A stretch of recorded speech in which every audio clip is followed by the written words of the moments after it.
At last, Dune Part 2 is here completing the adaptation of Frank Herbert's original novel.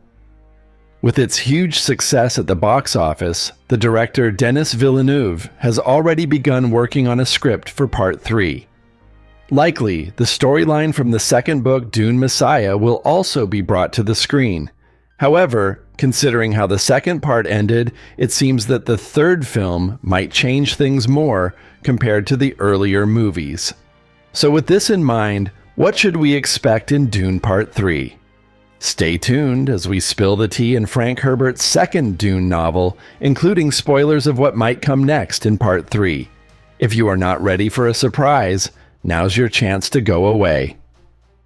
Just like the original book, Dune Part 2 ends with Paul taking over the Imperial throne and marrying Princess Irulan.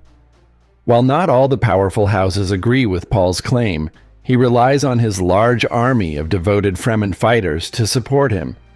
Despite his concerns about the impending Holy War, Paul trusts his visions and believes it's important for humanity's future survival. After a catastrophic Holy War that claimed over 60 billion people, Dune Messiah takes place about 12 years after the events of the original film, Dune. From his throne on Arrakis, Paul now leads the Imperium, and he bears a great deal of responsibility for it. Since the first book, his spice-enhanced powers have continued to grow, but they also bring unsettling visions of possible futures. Paul finds that any choice he makes will inevitably have an impact on his life. He has lost command of his zealous Fremen army and is dealing with the tremendous toll of the Holy War. Meanwhile, Paul's sister, Alia, who is now a teenager, has built her religious following among the Fremen. Many of them worship her as Saint Alia of the Knife. Alia is determined to uncover the growing conspiracy against her brother and also desires to find a partner, though not necessarily in that order of priority. In the original Dune novel, Alia was only 2 years old, but director Villeneuve changed the story so that she hadn't been born yet by the time of Dune Part 2. Instead, Alia is depicted solely through Paul's prophetic visions, portrayed by Anna Taylor-Joy, who is likely to return for Dune Part 3. This casting choice implies that Alia will likely be portrayed as a fully mature adult rather than a hormonal teenager. This also suggests that the next movie will take place more than 12 years after the events of Part 2, which is probably a good decision considering the mature content of some scenes involving Alia in Dune Messiah. Even though Paul is the emperor of the Dune Messiah era, not everyone is happy with his rule, and some Fremen are starting to doubt their Lisan al-Gaib. A conference of freemen on Arrakis and their plot against Paul are depicted early in the book. They regret the loss of the ancient Fremen's way of life, arguing that living in the desert and being exposed to large quantities of water on other planets somewhat upsets it. In the meantime, the novel also presents the Bene Gesserit, which comprises Princess Irulan and Reverend Mother Gaius Helen Mohiam, played by Charlotte Rampling, as well as other members of the hidden cabal plotting against Paul. Included in this are the xenophobic Tleilaxu cult and the Spacing Guild. This group can use guild navigators as a type of camouflage mechanism against Paul's prescient visions because they are so horribly changed by spice that they bend time and space around themselves. But in reality, Paul is more aware of the plots against him than he discloses. He is aware, for instance, that Irulan has been surreptitiously poisoning Chani with birth control pills. Although Paul declines to marry Irulan, he does wish to have a child with Chani, who is still his devoted concubine in the novel. This looks to be one area where the third film could differ significantly from the second, based on how Dune Part 2 closes. Either way, in the book, Paul lets Irulan keep ruining Chani because he has visions of the future, telling him that Chani will die from her pregnancy, even though he can only postpone the inevitable. Master swordsman Duncan Idaho is among the many important characters in the book that dies as the Harkonnens and their Sardaukar allies betray and massacre House Atreides. But as you read the Dune books, it becomes more and more clear that known characters might reappear even after they die. For example, Messiah points out Duncan Idaho's unexpected comeback. The Tleilaxu brings Idaho back to life as a Gola, a synthetic clone with silver eyes that has been given the memories of the original Duncan. Though Paul doesn't require insight to figure out that Hate is not exactly a trustworthy person, this version of Duncan refers to himself as Hat. The Tleilaxu offers Hate to Paul as a gift. Sadly, Idaho is dead. The Fremen held the original Duncan in great regard, but Paul's position is damaged by Hate's presence. Golas are seen by them as impure imitations of the real thing. Also, Hate is sent out to woo Alia, which causes a great deal of sexual tension between the two characters and offers a solid justification for Alia to be an adult in the upcoming movie. Although Part 2's subtle and not so subtle variations from the first novel suggest it won't be an exact adaptation, the original text of Dune Messiah provides us with a solid notion of where things are headed in the next movie.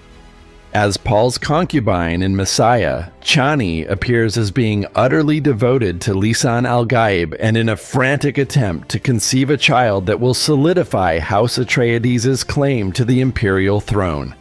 However, in Dune Part 2, Chani chooses to leave Paul's side and become the concubine of the new emperor. His intention to marry into the kingdom upsets her, so she decides to leave and head back to the Arrakis deserts. Villeneuve does not plan to have Zendaya's character be Paul's devoted and constant friend in the upcoming film. That's not to say Chani will just disappear from the scene, though. It appears that she is being set up for a completely different role. In Dune Part 3, one in which she will probably become the leader of the Fremen who opposes Paul's holy war. Like in the second movie, she may launch rebellions against House Atreides' spice mining activities because she is not the only one who is fed up with the supposed savior from another planet. On the other hand, Irulan may assume a less hostile position in the Dune part. Irulan is seen in Part 2 as being empathetic toward Paul, which may be another hint as to how the plot of the upcoming sequel may change. Will Irulan continue to be a member of the conspiracy scheming to overthrow the Emperor? Will Paul continue to oppose having children with Irulan? And how about Paul and Chani's romance? Does that mean that the character is dead now? Or will Part 3 bring the two back together? If Chani is so angry with Paul, is he still haunted by visions of her death?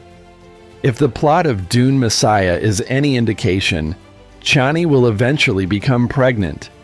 Then perhaps her love for Paul will triumph over her adherence to the traditional Fremen way of life in Dune Part 3. All we can do is wait and see. It is clear that Dune Messiah is not only a satisfying ending, as there are 20 more Dune novels written by different authors following Frank Herbert's 6. However, how does it conclude? Well, let's find out. Paul starts battling back against the Fremen's plan as Dune Messiah unfolds. Paul receives Bijaz, a dwarf servant from Othame, one of his Fadakin allies, and Bijaz's impeccable memory provides Paul with important information about the plan. Surprisingly, there's a twist in the plan. Bijaz is an agent of the plot against Paul, while Othame is truly one of the Fremen traitors. One day, Paul is returning to his palace when an atomic weapon explodes close by, blinding him. Not only are blind Fremen supposed to banish themselves into the desert rather than become a burden on their tribe's water supplies, but this is bad news for all the obvious reasons. Indeed, that also holds for religious leaders, messiahs, and other similar figures. But now Paul is so much a part of the environment that he can roam around freely and observe as long as he stays in sync with his oracular visions. The Fremen are even more in awe of Paul than before as they watch their Lisan al-Gaib, who has miraculous sight, explore the earth. My vision was not blinded, but my body was. As Paul's visions ultimately predicted, Chani dies during childbirth. When Paul laments Chani's death, a subconscious directive that Bajaz implanted in Hate to kill Paul is triggered. Nevertheless, Hate successfully defies the order and regains full control over his faculties and memories. Though Paul was aware of Chani's passing, he was unaware that Chani was expecting twins, a girl called Ganima and a boy named Leto II. The twins have access to their ancestors' memories from birth, much like Alia does. Paul's course eventually deviates from his visions, resulting in his permanent blindness. In the plan against Paul, Sail, the Tlaxu agent, comes out of hiding to threaten Leto and Ganima and blackmail the defenseless Paul. In exchange for Paul resigning from the throne and ceding his possessions to the Choam Company, Sail promises to bring Chani back to life as a Ghola. Paul declines. By using his newborn son's psychic vision, he can murder Sail with a well-timed knife throw. Even when Bajaz points out the demand, Paul orders the now loyal Duncan to put him to death. After that, in keeping with Fremen's custom, Paul leaves into the desert to die, leaving Alia and the transformed Ganima to look after the kids. Everyone continued to live happily ever after. Kind of. Paul successfully secures the future of his family with this final deed. Leto will eventually take over as ruler, and Paul has severed his ties to the Fremen by banishing himself. He has proven to them that he is not a god, but rather a common person who can become blind from staring at atomic explosions. A period of some peace and freedom starts for the galaxy. But how long will it last? And after Leto and Ganima reach adulthood, what happens? And by the way, where is Rebecca Ferguson's Lady Jessica? How about you watch our video on Children of Dune to find out? We don't know how Chani's decision after Part 2 will affect the stories, and it's difficult to predict what other changes Villeneuve may make in the next screenplay. What are your thoughts? Will Dune Part 3 remain true to the novel and adapt Dune Messiah? Let us know your opinions in the comments section below. And for everything Hollywood, make sure you follow and subscribe.